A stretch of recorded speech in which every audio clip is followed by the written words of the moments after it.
สวัสดีครับเดี๋ยวเรามาดูข้อนี้นะครับก็ในข้อนี้นะเราค่อยหา VT และ IT เมื่อ t มากกว่า0เนาะมันมี R อยู่3ตัวเนาะในที่นี้ผมจะใช้เลือก R ตัวนี้แล้วกันเพราะว่าไอ้2ตัวนี้ผมเฉลยไปและทีหนึ่งนะครับตัวนี้ก็จะเป็น R ที่4โอห์มนะครับ R ที่4โอห์มนะครับทีนี้ผมก็จะเลือกแค่เฉพาะ VT แล้วกันจริงๆ IT ก็สามารถหาได้นะครับเราค่อยไปหาอีกทีหนึ่งนะครับทีนี้เราจะเริ่มจากตรงไหนดีเราอาจจะเริ่มจากตัว initial condition ก่อนนะครับ initial value เนาะตัว initial condition เนี่ยนะครับก็คือเมื่อ t น้อยกว่า0เนี่ยมันวงจรมันจะเป็นลักษณะยังไงนะครับก็คือสวิตช์เนี่ยมันปิดอยู่เนาะเราก็จะวาดรูปวงจรนะครับอันนี้ก็จะเป็น24โวลต์นะมี R แล้วก็ตัวนี้ก็คือเป็นช็อตเซอร์กิตนะแล้วก็มีตัว C ก็จะเป็น Open Circuit แล้วก็มี R อยู่1ตัวคือ1โอห์มนะครับ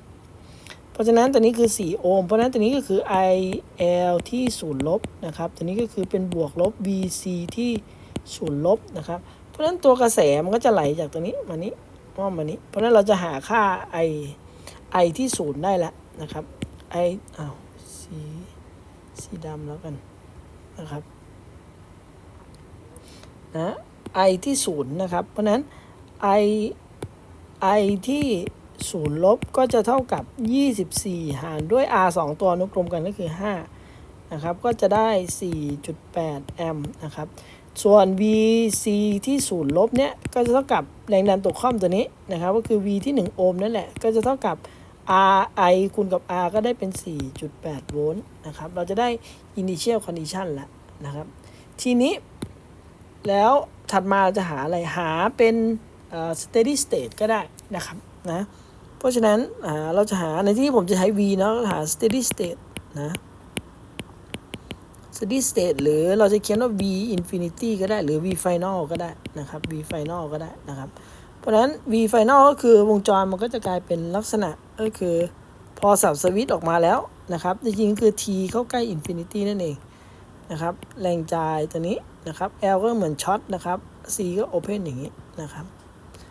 นี่คือ24โวลต์เพราะนั้นอันนี้คือ VC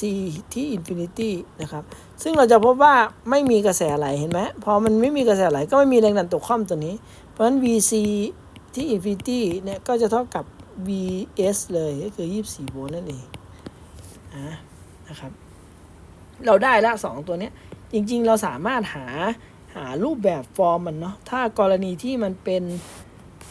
t มากกว่า0ล่ะทีนี้ถ้า t มันมากกว่าเท่ากับ0ล่ะนะครับช่วงเวลามันก็จะกลายเป็นรูปฟอร์มก็จะวงจรเนาะผมเขียนวงจรฝั่งนี้แล้วกันมันจะได้ไม่เปลืองนะครับตัวถ้า t เนี่ยมันมากกว่าเท่ากับ0เนาะรูปวงจรก็จะกลายเป็นบวกลบนะครับมี R มี L แล้วก็มี C อยู่ตรงนี้นะครับอันนี้ก็คือ4โอห์ม1เฮนรี่นะครับแล้วก็ 0.25 ฟาราดอันนี้ก็24โวลต์นะครับเพราะฉะนั้นจากตัวเนี้ยเราสามารถลักษณะมันก็จะกลายเป็นวงจรซีรีส์ RLC นะครับเนาะที่เป็นสเต็ปเรสปอนส์นะครับสเต็ปเรสปอนส์นะครับเพราะฉะนั้นตัวอัลฟาเราก็จะหาได้เท่ากับ R หารด้วย 2L เนาะในที่นี้ R ก็คือจะมีแค่4โอห์มตัวเดียวเราจะไม่มี R 1โอห์มตัวนี้นะครับเพราะนั้นหารด้วย 2L 2L คือ2คูณกับ1เพราะนั้นก็ได้เป็น2 เนเปอร์ per second นะครับส่วนโอเมก้า0ก็เท่ากับ1หารด้วย square root LC ก็เท่ากับ1หารด้วย square root L คือ1 C คือ 0.5 เพราะนั้นก็ได้เท่ากับ1หารด้วย 0.5 ก็เท่ากับ2นะครับ2 radian per second นะครับเพราะฉะนั้นเราก็จะพบว่าตัวอัลฟาเนี่ยมันเท่ากับโอเมก้า0ก็คือเท่ากับ2ซึ่งตัวนี้มันก็คือเป็น critical damp นะครับนะครับเพราะนั้นเราก็จะฟอร์มสมการแล้วฟอร์มสมการเราก็จะได้เป็น v t ใดๆก็จะเท่ากับตัวsteady state บวกกับตัว natural response นะเพราะนั้นก็จะเท่ากับsteady state ในที่นี้ก็คือเท่าไหร่24นะครับบวกกับ natural response นะครับเดี๋ยวผมเขียนนี่ก็ได้นะครับก็คือนะครับก็จะเท่ากับ24บวกกับ a 1บวกกับ a 2 t เนาะเนื่องจากมันเป็น critical นะครับ e ยกกำลังลบอัลฟา t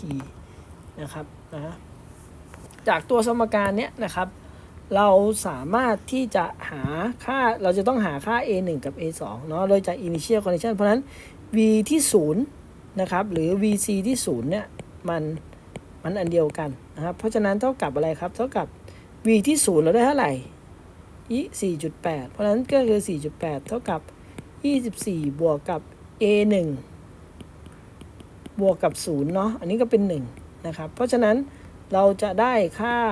a 1ก็จะเท่ากับเท่าไหร่เอา24ไปลบ 4.8 นะครับได้ลบ 19.2 เราได้ค่ามาแล้ว1ค่าทีนี้เหลือ a 2เราจะทำยังไงนะครับ a 2ก็คือเราทำสมการดิฟสมการที่1นะครับเทียบกับ t นะแล้วก็แทน0เข้าไปก็ได้นะครับ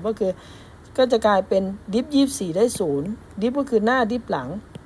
หน้าในที่นี้ a 1เรารู้ค่าเราใส่ไปเลยแค่ครับลบ 19.2 บวกกับ a 1 t หน้าดิฟหลังก็คือในที่นี้อัลฟาเนาะตัวอัลฟาตัวนี้ผมลืมใส่เข้าไปเราใส่ค่าเข้าไปเลยก็ได้ครับอัลฟาในที่นี้คือเท่ากับ 2t ได้เลยครับ 2t ได้เลยเพราะฉะนั้นก็ได้ลบ2ออกมานะครับแล้วก็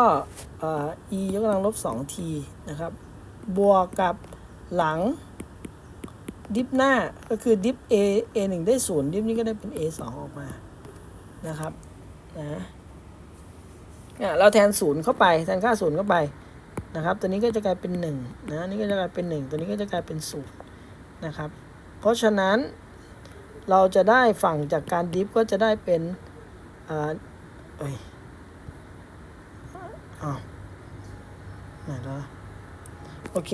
ก็จะได้เป็นคูณกันไปก็เป็นเท่าไหร่ครับ38เป็น 38.4 เนาะนะครับบวกกับ a 2นะครับทีนี้ไอ้ฝั่งเนี้ยมันคืออะไรครับตัวนี้มันคืออะไรตัวนี้มันก็คือ dvc by dt เนาะนะครับที่0ก็จะเท่ากับคืออะไรครับ ic ที่0 by c นะครับแสดงว่าตัวเนี้ยมันคือต้องหา ic ทีเนี้ยเราจะพบว่าเห็นไหมครับ ic คือตรงนี้ ic ที่0นะครับซึ่งแน่นอนว่ามันเท่ากับอะไรครับมันเท่ากับ il ที่0เพราะอะไรครับเราก็จะได้ตรงนี้ว่า ic ที่0เนี่ยก็จะเท่ากับ il ที่0เพราะอะไรเพราะมันเป็นวงจรอนุกรมกันนะครับเพราะฉะนั้น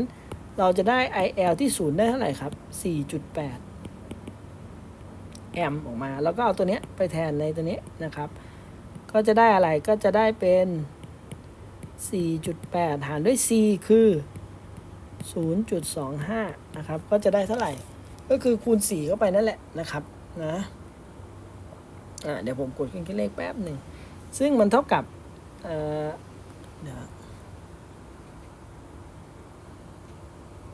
โอเคนะครับ 4.8 ฝั่งเนี้ยนะครับ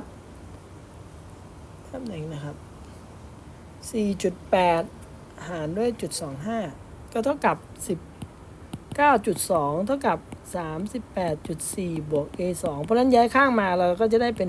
a 2ก็เท่ากับลบ 19.2 แสดงว่ามันเท่ากันเลยนะครับเพราะฉะนั้นเราจะได้คำตอบแล้วก็คือ v ที่ t ใดๆเนี่ยที่มากกว่า0ก็จะเท่ากับ24นะครับลบกับผมดึง 19.2 ออกมา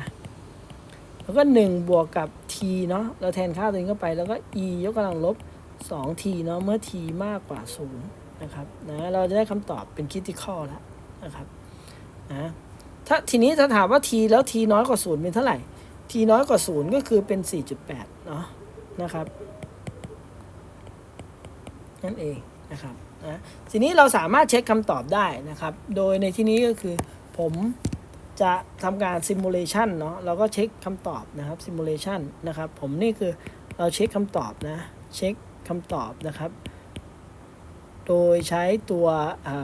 lt spike นะครับ lt spike นะครับในการเช็คคำตอบเห็นไหมครับ initial condition ตัวนี้คือ initial condition นะครับ initial condition นะซึ่งมันเท่ากับ 4.8 ทั้งคู่เนาะเราหาให้ 4.8 ใช่ไหมครับ 4.8 ทั้งคู่เลยนะครับแล้วก็ค่า R คือ 4 ค่า L คือ1นะแล้วก็ simulation ออกมาผลจริงๆกราฟมันทับกันเนาะสีดำเนี่ยสีดำก็คือตัวนี้มันคือ VC เนาะจริงโหนดเนี้ยก็คือโหนด N003 นั่นเองนะ VC นั่นเองนะครับแล้วก็เส้นสีน้ำเงินนะซึ่งมันทับกันเลยเห็นไหมผมก็เขียนก็คือมันจะได้24.19.2 ลบ1ตัวนี้ซึ่งเมื่อกี้เราหาคำตอบได้แล้วก็คือเท่าไหร่ครับ24ลบ19ตัวนี้ออกมานะครับผมลอง copy ตัวเรา copy ตัวนี้มาก็ได้ครับ copy แล้วก็เลื่อนมาแล้วก็เพจตรงนี้อันไหนโอเคตรงนี้เราอาจจะเลื่อนให้มันแคบลงนะเห็นไหมครับค่าสมการคือ24ลบ19.2 1บวก t e กำลังลบ2 t ซึ่งกราฟมันทับกันเลยแสดงว่าตัวคำตอบตัวนี้น่าจะถูกนะครับนะครับนะครับนะคำตอบน่าจะถูกนะครับโอเคครับขอบคุณครับ